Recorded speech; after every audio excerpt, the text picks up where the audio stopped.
Welcome to Not Milk Never Milk. Subscribe if you're lactose intolerant. You'll start right now by confirming power.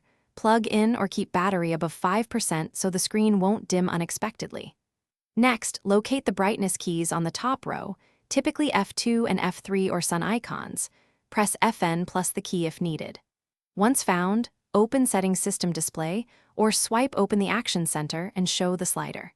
You're doing this to control both manual level and adaptive behavior. Make sure the slider responds before moving to advanced options.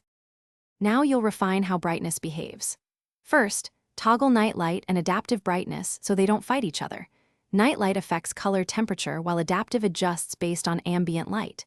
Then click Advanced Display Settings and open Display Adapter Properties to set finer brightness or calibrate color if the screen looks washed out. If the keys or slider stop working, go to Device Manager and check the display adapter, update the driver, or roll it back. Doing this fixes most software-level brightness issues. Finish by applying any changes and rebooting to confirm persistence. This ensures adaptive settings and driver updates take effect. If brightness still behaves oddly, run HP Support Assistant to install BIOS or firmware updates, because those can control low-level backlight behavior. Make sure to test with an external monitor if the laptop seems on but the screen is dark. That isolates whether the issue is the display panel or the GPU. One troubleshooting tip: if the backlight is blank yet